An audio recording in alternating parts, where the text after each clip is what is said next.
fight's not over. Stop the fight! People. Everybody, I come here for everybody. Kill everybody. I'm the champ. I'm the king. Kill everybody. Ah!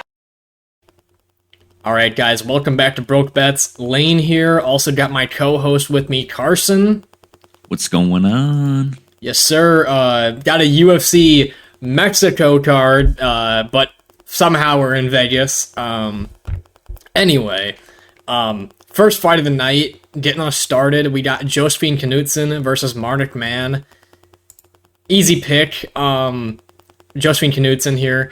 There's just not much integrity, it feels like, to the Contender Series in terms of people getting into the UFC.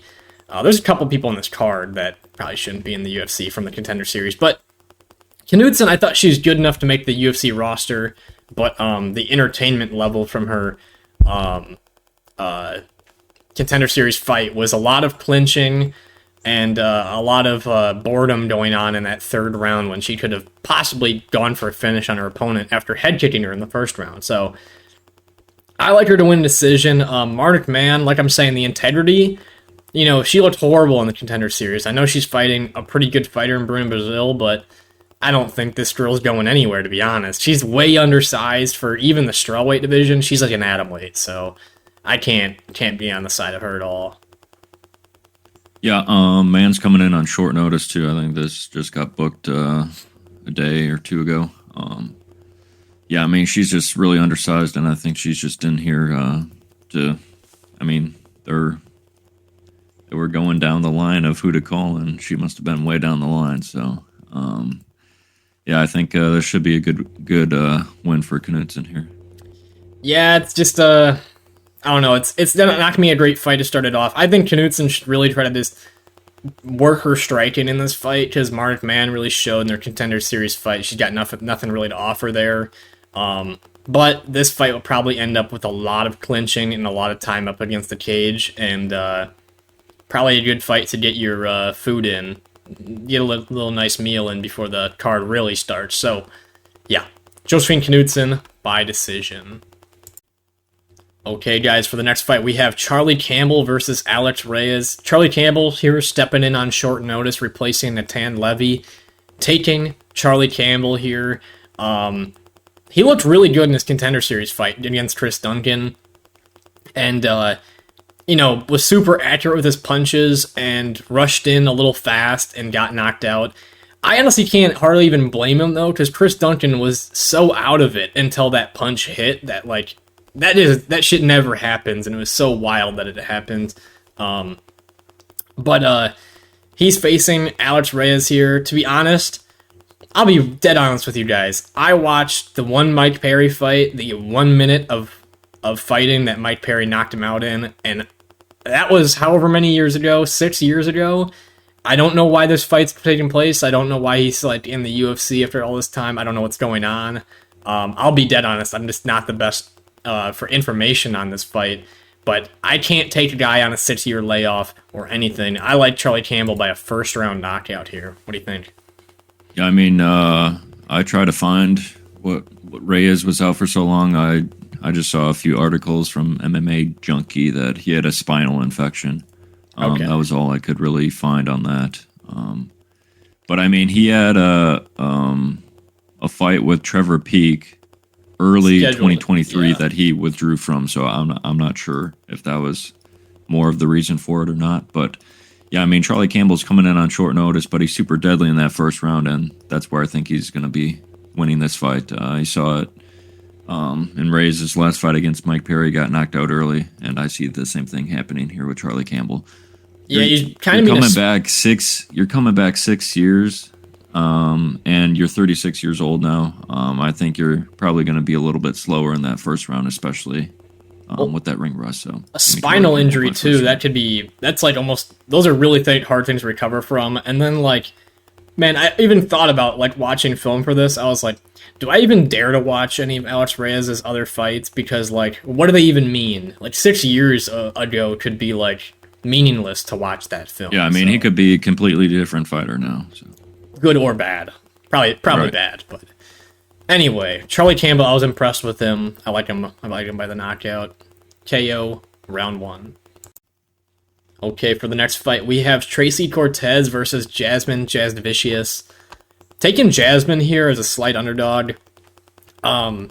It's me a close fight. Both girls kind of hold a similar style. I'd say Tracy Cortez, more of a grappler here, wrestler, and Jasmine, kind of more of a clincher, leads to occasional grappling, and I'd call her the better striker in this case.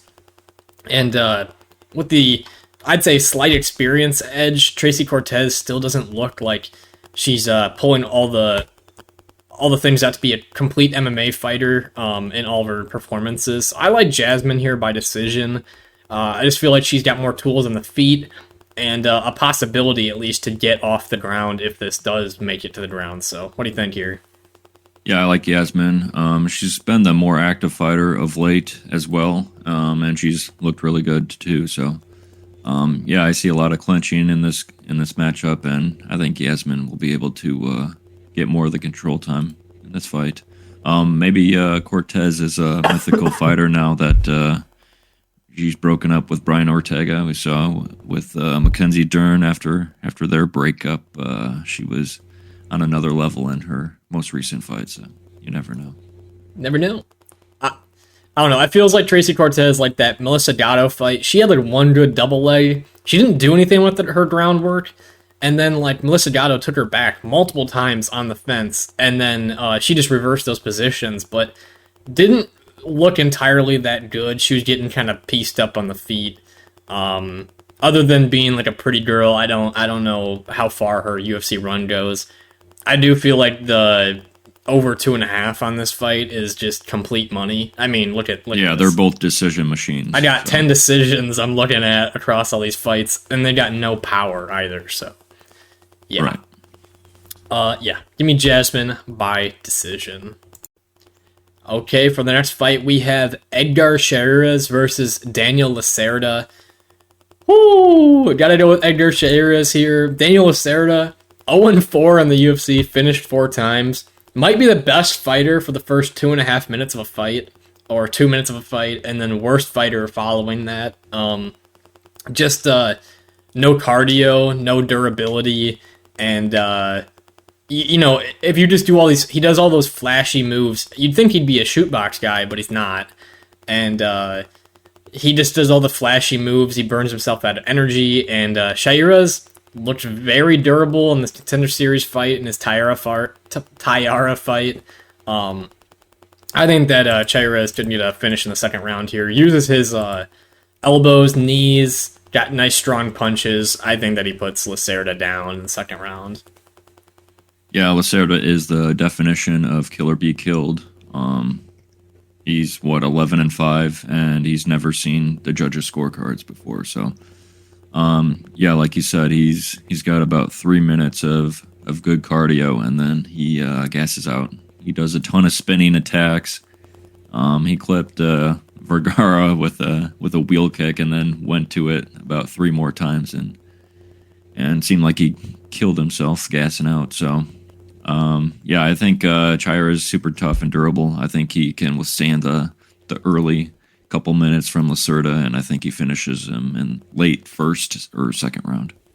Yeah, it's weird for Lacerda because he is like flashy and entertaining. So like having 4 straight losses by finish it's not good, but it's also fun to watch him in the UFC. So it's exactly, it's a weird thing. Is like, do you keep this guy around or not? Like, do you keep Christos around to get knocked out or not? I don't know. So, and for Chairez, all of his wins are by finish too. So right. I really like the finish, and he had Clayton Carpenter on their Contender Series fight hurt multiple times. So I don't think Daniel Lacerda holds up to that damage. So yeah, Chairez KO round 2.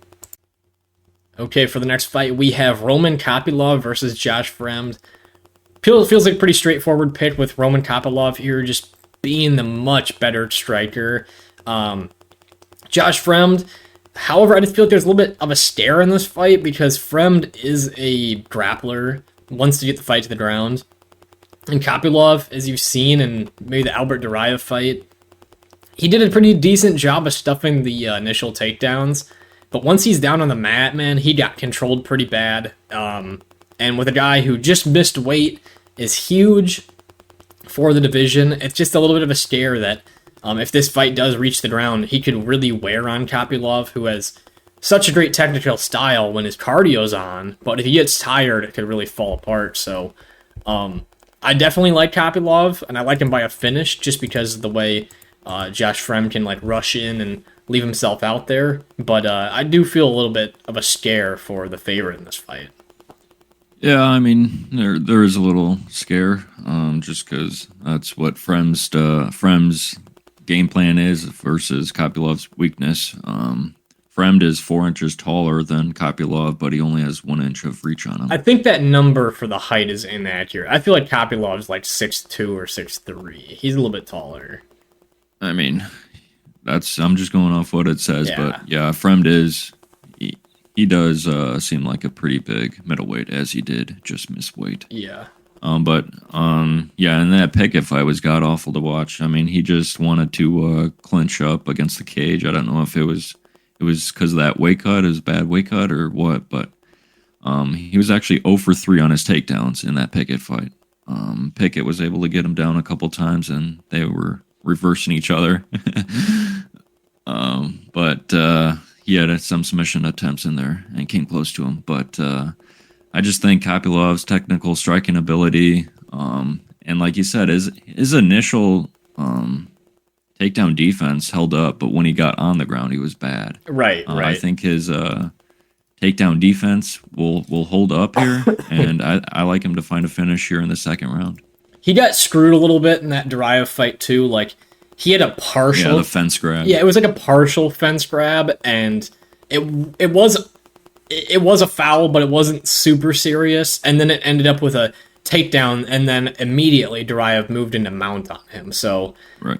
It's a little bit hard to justify all that. Definitely still like Kopylov, and I really like waiting for a finish prop here. But yeah, he's just got to stick and move, and he'll win this fight. So and even in that third round against Duraev, he won that third round, and they were both gassed out, but he was able to stuff those takedowns, and he knocked down Duraev in that second round too. So right. I really like his striking ability. All right, Kopylov KO round 2. Okay, for the next fight, we have Lupita Godinez versus Elise Reed. Got to pick Lupita Godinez. Just stylistically, this really favors Loopy. You know, you got the wrestling advantage over Elise Reed, who has been really bad off of her back consistently. And then in the striking, you know, Elise Reed's got a pretty decent right hand, but overall, it's going to be probably Loopy just going forward with more volume, and she's got a pretty decent chin too, so it's going to be pretty hard for Elise Reed to even justifiably win this fight. Again, another fight where the over is probably pretty easy money there. So, what do you think? Yeah, I mean, I think Loopy is the clear path to victory. I mean, she doesn't have a knockout, like you said, for the over. I do think it goes the distance. I think she has wrestling advantage and the striking advantage. So, I see her taking this one pretty handedly. Right. There's not much going into this one. Also, Mexican fighter going to be favored by the crowd. Yeah, simple as that. Lupita Godinez by decision. Okay, for the next fight, we have Fernando Padilla versus Kyle Nelson. Gotta go with Fernando Padilla in this fight. He's really impressed me as a newcomer in his debut against Julian Rosa. Bet him as an underdog, cashed him as an underdog, and just pulls a lot of positives into a fight style where he can beat Kyle Nelson here.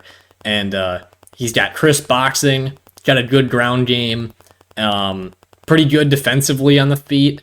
And Kyle Nelson, this guy I don't think he probably gets more trash than, probably gets a reputation that he's worse than he actually is because his record and just not having the best fight style, being kind of stiff.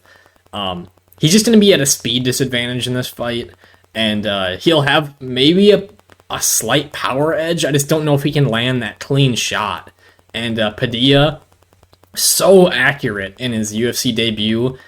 I love that finishing sequence in that Julian Erosa fight, even though technically Erosa was still awake. You get knocked down like 3 times in 10 seconds, you're going to get, the fight's going to be finished. And I think he hit like 10 punches in a row on Julian Erosa's face. So give me Padilla by a second round knockout, just working his way into the fight, jabbing, and finding a finish in the second round here. What do you think?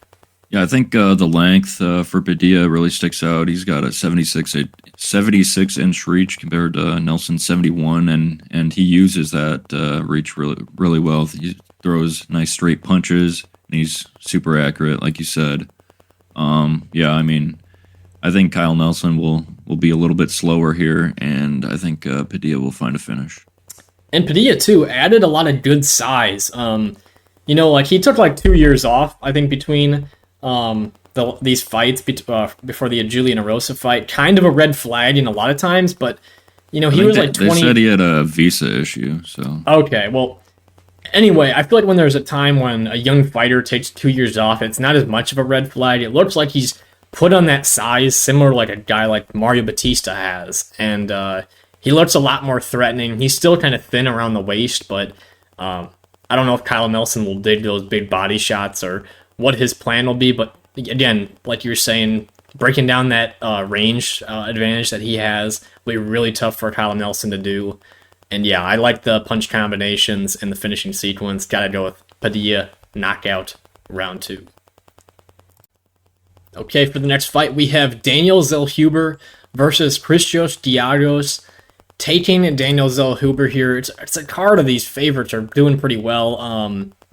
It just feels like Christos Giagos, his win over Ricky Glenn, sure, you got a knockout. It wasn't that technical. And Ricky Glenn just... I can't use that word on YouTube, but I guess I could, but I don't want to get anything bad coming our way.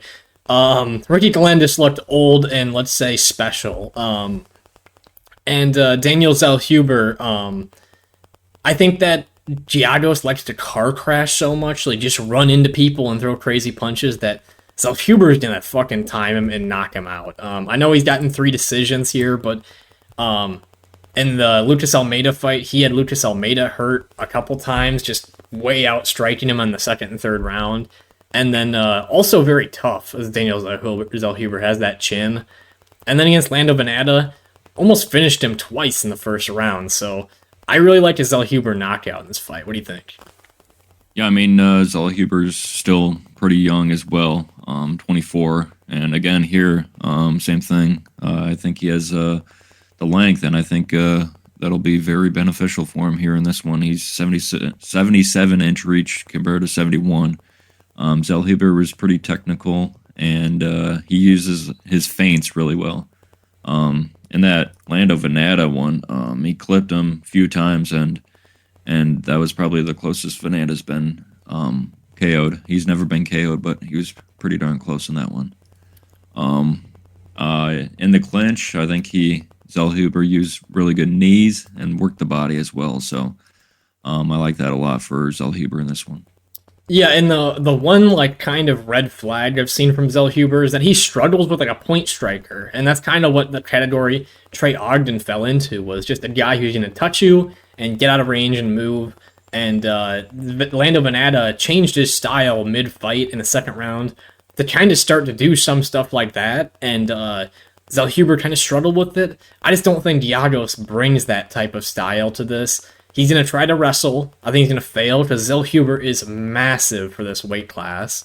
And it looks really strong, too. I mean, the judo throw that he had against Lucas Almeida pretty much just flipped his ass, just no problem. I don't think Giagos gets the grappling going, and I think that Zellhuber dominates. So, Zellhuber, KO, round 1. Okay, for the next fight, we have Raul Rosas Jr. versus Terrance Mitchell. Simple pick, Raul Rosas Jr. A tough loss for him in his last fight, but a really good opponent, and an actually hard opponent to fight at 135 pounds in Christian Rodriguez, who has phenomenal takedown defense and great scrambling abilities, and just a fight that really didn't favor him.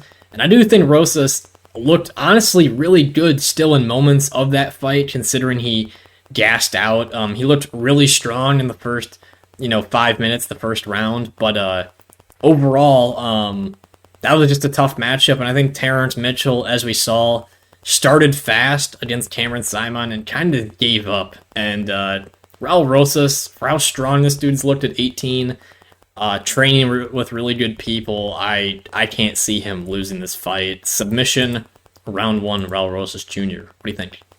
Yeah, I mean, I think, Terrance Mitchell came out guns blazing against Cameron Simon. And, he had about 2 minutes of cardio there. So, like you said, he really did just give up. I think Cameron Simon had his back and he was just punching him out. Terrance Mitchell was just laying flat on his stomach there. Rosas in his Rodriguez fight, Rodriguez missed weight as well, too. So, he did really well in that first round. And then, like you said, he kind of slowed down. And Rodriguez was able to maintain that pace and cardio. So I think Raul Rosas will be a lot stronger here as well. Like you said, he was super strong in that first round, and I see him getting a first-round submission here. Yeah, I mean, Rosas, too, I just think this, the striking isn't there yet, but if you watch Terrance Mitchell's fights, there ain't a lot of striking, just because there's a lot of clinch time trying to grapple, and the competition level Terrance Mitchell's faced and the time off between 5-year layoff in professional fights, just not a good sign coming into this. So yeah, Rosas was able to get Rodriguez's back and came close to a rear naked choke. So if he was that close to first round rear naked choke against Rodriguez, you gotta imagine he'll be able to get it against Terrance Mitchell. Yeah, he's good. He's just gotta round out his game. If you go higher in this division, you face these better bantamweights, and there'll be some better grapplers. So yeah, Rosas Jr. He'll crush this can. Submission round 1. Okay, for the next fight we have Kevin Holland versus Jack Della Maddalena. Don't really know why this one didn't make it on the UFC 293 card, but I guess timing's probably an issue. I'm going with Jack Della in this one. Kevin Holland, good. I just feel like Jack Della's striking is better, and he's coming over. He has a pretty big reach disadvantage in this fight, but I think his boxing looks good enough to take him to a decision win here. I think Kevin Holland's chin is pretty phenomenal, as we saw in the Wonderboy fight, where he ate like 10 head kicks, so it's going to be a little bit hard for Jack to knock him out. I know Jack's got a lot of power, it's totally live for a knockout, and I like Jack's ability to break into the inside, land his shots, land to the body shots. That'll be a big move on Kevin Holland. And we've talked about this before, but Kevin Holland, for having an 81-inch reach, doesn't quite use it like he should. Doesn't really use a jab, and sometimes just a little bit jumpy into range for his length. But what do you think here? Yeah, I mean, this is really a true pick'em, in my opinion. This really can go either way. I mean, like you said, Holland has a huge reach advantage, but I think Jack Della saw a similar kind of body type with Randy Brown. Randy Brown was able to land some of those front leg kicks or cheap kicks up the middle to maintain distance for the first minute or so. But Jack Della used his footwork and was able to cut off the cage and was able to find the finishing blow against Randy Brown. So I think Jack Della's got to use his footwork to get on the inside here. And like you said, I like those body shots a lot from Maddalena, and he puts those combos together. So Holland's super tough. Jack Della's super tough. I think this goes to a decision. I mean, yeah, we saw Kevin Holland. I know, given in the Wonderboy fight, it was getting kicked to the body by one of the best kickers ever. And he got hurt. Yeah, he got hurt to the body multiple times. You could just see Jack just flipping that in here or there. And Kevin Holland's really not like a touch and move type of guy. He's a little bit more steady. Obviously, Randy Brown, not the best fighter, but I think he holds a little bit more of the movement aspect in his game. And then, Jack Della's last fight, very crazy. I can't honestly say who I thought won. It was a really close fight. I thought Jack did a little bit more damage possibly, but obviously... Yeah, I thought he did a lot more damage. And then, like, the IQ mistakes were just a big problem. I don't see him pulling guillotines against Kevin Holland if he does. Yeah, I mean, Holland, I don't really see him shooting takedowns, but who knows? Yeah, Della was doing his best Cody Brunage impression by pulling, like, 3 guillotines in a single round and missing all of them. And also, Hafez was just massive, and it was really hard to get Hafez off of him when he was on top. So, yeah, Jack Della, I feel like the streak still continues for the man, and he's going towards the top. So, Maddalena by decision. Okay, guys, welcome to the main event prediction. Guys, please drop a like, subscribe, and thank you for the continuous support to this channel. I'm sure we're going to break 1,000 subs on this video, so thank you for the long time support. Anyway, into the main event, got Alexa Grasso versus Valentina Shevchenko for the flyweight women's championship. I'm staying and still in this fight. I like Alexa Grasso. I like what she showed in the fight, and it's not a fade on Valentina. It's more belief in the champion, in my opinion. So, I like her boxing. I think she touched up Valentina. I felt like she did much more damage than Valentina did in the entire fight. And obviously the question would be if Valentina can get her like patented takedowns to a crucifix position, which she loves so much. But I just feel like Grasso started to improve in that fight, started to get better reads on her. Feels like her cardio held up better. I like her to win a decision here. I think she can win more moments. She's going to have more confidence as a champion. And probably like a Leon Edwards situation. She's going to come into the second fight. It's going to be real close. And she'll beat Valentina another time, in my opinion. So what do you think? Yeah, I think Grasso has really tight boxing. She won that first round in their last fight and then lost the second and third, mainly due to Shevchenko's takedowns. I think if Grasso can improve in that takedown defense area a little bit, I think she'll be on her way to win this on the feet. That was really only where Shevchenko had her moments was taking her down. Yeah, I mean, she had some good kicks in there, but I think for the most part, I think Grasso won the stand-up. I think her 1-2 was super nice. She caught her clean a few times in that last fight. So, yeah, I mean, I think Grasso here, especially with the home crowd as well. Other factors, she's 30 now.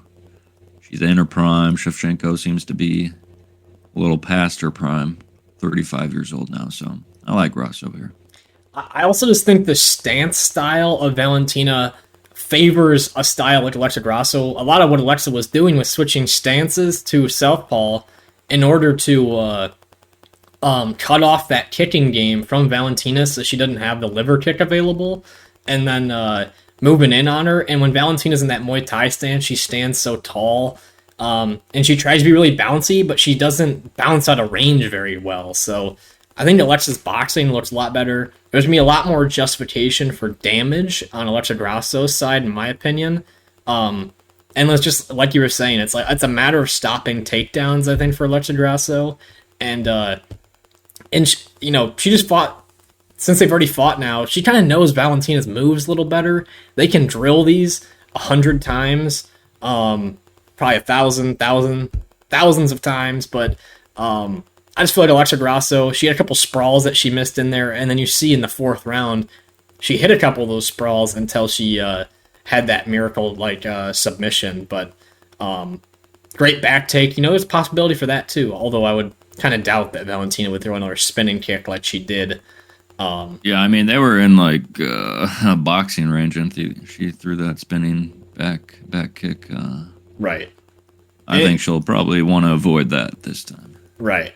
I don't really think Alexa will probably get back control again in this fight, just because you did imagine Valentina to be very hip to not let her do that. And also Alexa's squeeze was pretty amazing in that fight as well, so Yeah, I like the and still. I think Alexa Grasso is a pretty good champion. And yeah, anything else you got here? Yeah, I mean, I don't really see finish typically. The rematches tend to go to a decision. Grasso's only been subbed once, finished once. Yeah, I mean, Valentina's only been, subbed in the last one and then KO'd one other time, but Nunes wasn't able to finish her. So I mean, I don't know. I don't really see a knockout. I don't either. And oh man, one other thing I was thinking about, Valentina, with that crucifix position she tries to go to so often. She had Alexa Grasso kind of in that position in the second round for a while, but Alexa did a really good job of just circling and never really letting her get full control on the ground, which then led to the opportunity to get out of those positions, which no one's really done with Valentina. So that was super impressive. And then getting off of her back, that's going to be the big thing. She never actually got up. Maybe once from that crucifix position, but she needs to try to get up in this fight. There was a stand-up in the third round that was questionable. And yeah, I think working your way to the fence would be a big part of this, so in her game plan. But otherwise, Grasso by decision. Our bets will be out for this on Thursday. Stay tuned. Of course, NFL betting. If you guys just stay tuned to the Instagram, and possibly I'll put some stuff out on YouTube, but mostly just stay tuned to the Instagram. You'll get our NFL bets as well. Okay, guys, welcome to the UFC 293 recap. Ended up being not too good of a night for our betting results, minus 2.16 units, but watching Sean Strickland win was pretty cool, so I don't even feel that offended that Adesanya lost me a bet. I could care less. I mean, when moments like that where all the odds are stacked against Strickland, it's pretty fucking cool to see him walk down the Chinaman and pretty much take care of business pretty easily. I really thought Izzy was just in a lead kick and move the whole fight, but Sean just moved forward the entire fight, and then Izzy didn't have the balls to stand with him, and you need to create an exchange if you're going to beat Strickland. You can't just... And my brother told me this after the fight, probably the best thing I've heard. Adesanya tried to outspar the best sparring partner in the world. Like, a guy, that's all he does. That's all Strickland does, is he spars people. And Adesanya just sat there, didn't commit to any punches. He just tried to touch and move like a sparring partner. And then Strickland just picked him apart, moved forward. Adesanya couldn't hit his head literally the entire fight. It's debatable whether he even probably had, like, I don't know, 20 significant strikes just because of how many were defended, but anyway, we'll get into some of these other fights. Malarkey, I did not think he won. I feel lucky, but I also bet this because of the advantages at play, the length, the height, the youth, and then as well the crowd, and the crowd seemed to help, so it gave him that extra round. So I guess it was somewhat of a read, and John McDessie makes these fights really close. But I did not think he won. I thought that McDessie won 2 and 3. However, I'll still take the money, obviously. But then I got screwed in the fighter parlay. I shouldn't stay screwed too much, but Jenkins broke his arm. And weird scenario. Put his arm out there. I really felt like Jenkins was starting to slow down, and it looked like Chepe was just going to be able to hold him against the fence the whole time, but I don't know what Jack Jenkins was doing. He broke the clinch a couple of times, and then he went straight back in and, just grabbed him back in the clinch where Chepe was holding onto the fight with his damaged leg, so I didn't understand the strategy, but it's also an unfortunate situation. Don't know just what was going on there. Hard to see a fighter break his arm, especially a pretty good fighter as well. Olberg looked okay. Didn't commit to much. Lily just kind of moved and used his left hand. and got a little tired for the output that was put at play. I think he could have really just gone after Down Young earlier and made kind of quicker work of him. But again, he probably had a higher chance of gassing out then. Haqparast, way better boxer. Quinones really only had those leg kicks, and those were his moments. Volkov, I talked about this fight possibly hitting the ground, and Volkov held the advantage there. He still didn't even look that good on the ground, and got the Ezekiel, and held on to it for quite a while. Of course, Adesanya on the end of that. And then I said the easiest bet of the night to hit would be Justin Tough and Austin Lane under 1.5 rounds. That one was so easy, dude. I probably could have put like 10 units on that and just fucking cleared the house. I mean, I knew it was just going to be them in each other's faces right away. And then finally, Manel Kopp and Felipe Dos Santos under 2.5. So much violence in that fight for it to not go under. Both guys hurt each other. Kopp had like a knockdown, but then like rocked Felipe a couple times, hit him with a body shot. Just kind of a good fight overall. Probably one of the fight of the year contenders, in my opinion. But yeah, Kopp had the better movement, whereas Dos Santos had the durability. And then, of course, Adesanya on that one as well. But yeah, it just felt like one of those nights where Dana and all of them wanted Izzy to win, and Dana in them press conference is pretty funny. You know, they cannot give Sean Strickland credit for the win. They're just saying, "Oh, Izzy looked slow tonight." Well, I mean, Sean made him look pretty slow. That's kind of what happened. I mean, he moved forward, he touched him, simple as that. And now we got a crazy man as a champion. Honestly, I don't even understand. The UFC should try to promote this guy more. He's on the mic going crazy. It's kind of not good for the UFC. You don't want a silent champion. You want a guy who's kind of going crazy. He definitely won over the Australian fan base as well. So, yep. Down card ends the 4-card win streak. Of course, guys, drop a like, subscribe, and peace. I know. It doesn't matter from the trenches. I'm built like this.